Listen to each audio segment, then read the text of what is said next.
Welcome back, Black Desert Online. The game releases March 3rd, and closed beta 2 is completing as I make this video. Black Desert Online is a sandbox MMORPG like EVE or ArcAge.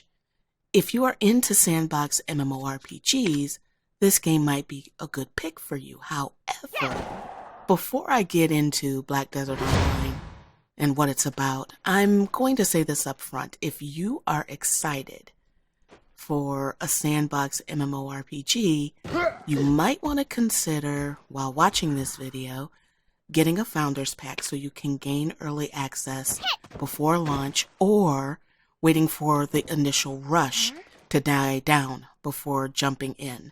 You will see in the video that it was very crowded during this closed beta 2, which it should be. It's a stress test. But they sold quite a few Founders Packs. So the odds of it being cramped the first couple of days after launch is high.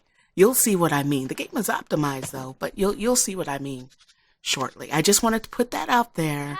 I'm not getting a kickback or anything like that. I'm just telling you up front, as you will see in this video, what to expect.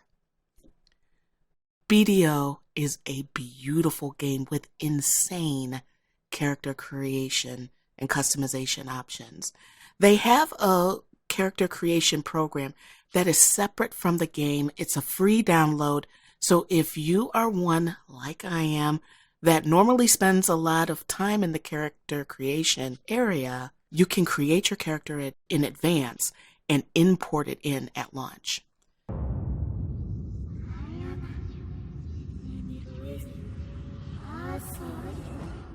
Goma Naru is the central city of trading. Back when ships from Valencia would anchor in Naru, children would greet the merchants and fireworks would light the skies. Naru was a thriving city of sailors and merchants, and crowded areas were guarded by mercenaries. Little did they know what had arrived. Could any of these people know of the Elysian Stone? It is the mythical stone of the ancient civilization, but the dark power it possesses has been hidden by that very civilization. At last, the Elysian was uncovered. A mysterious black smoke rose up over the ridge. It seemed to know exactly where it was headed. To Goma Naru. The Elysian Stone reverberated. People started to disappear all across Goma Naru.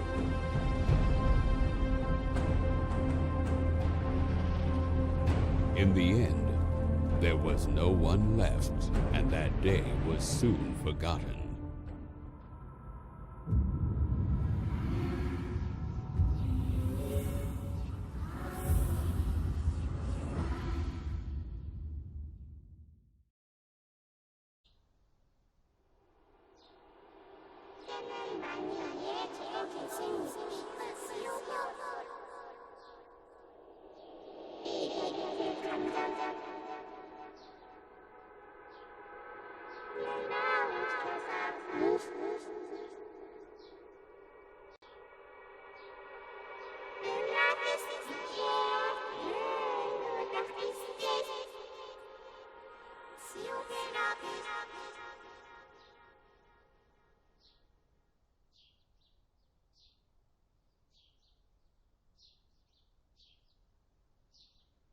Now, traditional MMORPGs like World of Warcraft or Blade and Soul, which released recently, are linear. They give you options on how to advance your character, for example, quests versus dungeons versus PvP, but there is an end game, which usually the character is progressing towards gear or achievements.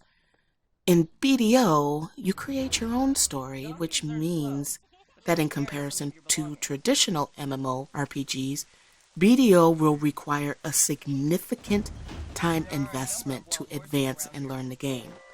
Players won't have the questing system, for example, to hold their hand and grant the player leveling experience.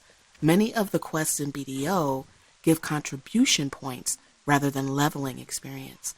Grinding mobs, killing mobs over and over again, is the quickest way to level in BDO, and there are guides on how to efficiently level in BDO. Do your research. And speaking of doing your research, do your research, because BDO is a very deep game. From talking to NPCs and developing relationships with them, not necessarily romantic ones, but getting to know them and being like friends with them so that you can gain benefits with them, or to opening up nodes for trading and crafting, to exploring the big, beautiful world. It's huge. There are tons of things to do and learn in BDO. Now, as you can see, the game is decently optimized. And the reason why I say as you can see is that this footage was from launch, minutes after launch. As soon as you could get in, I was one of those suckers hitting the button trying to get in. The first people logging in did not realize, however, that we were automatically connecting to the European servers. So the lag that you see is not because necessarily because there's so many people in the area. I was logging in across the country. So when I logged in the next day, all my progress was gone because my characters were on different servers, which is why I opted not to progress more, because it's beta. Progress is going to be erased anyway in a couple of days, and I found out what I wanted to know. Considering these beginner zones were jammed-packed and I was connected to Europe, the game ran very, very good. I was impressed.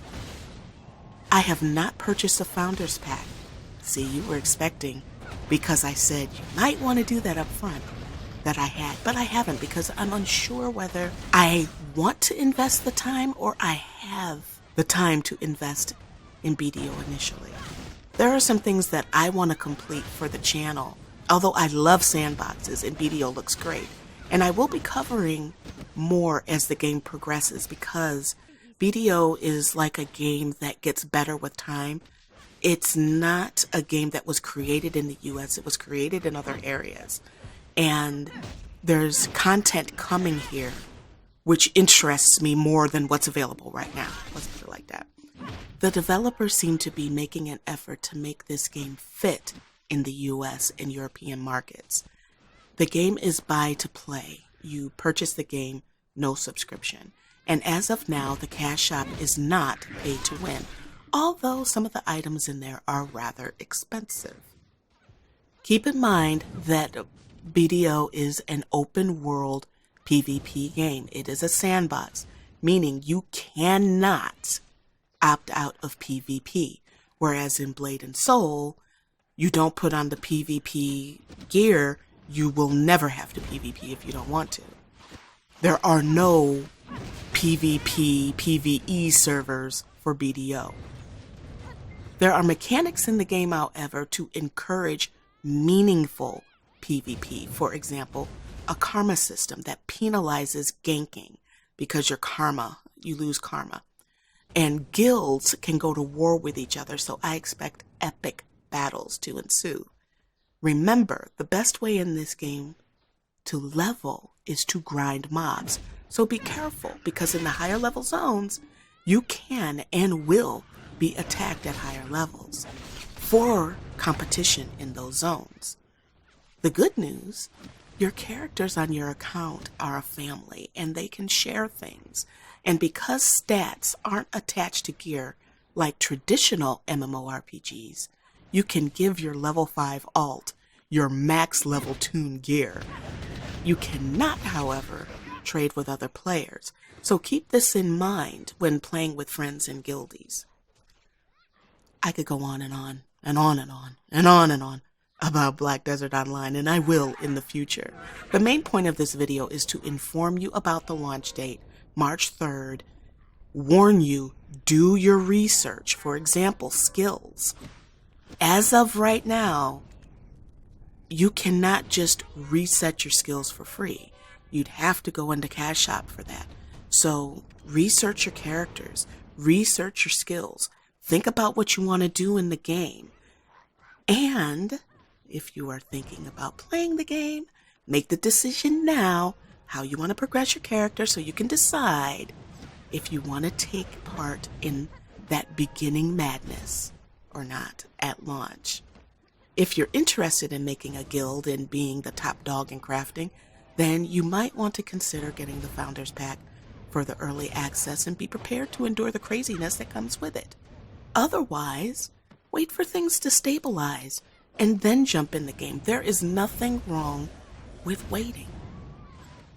And in truth, with an MMORPG, when it's done right, we're not going to mention our game, does it really matter if you're in the game on the first day, a week later, or a month later, a year from launch?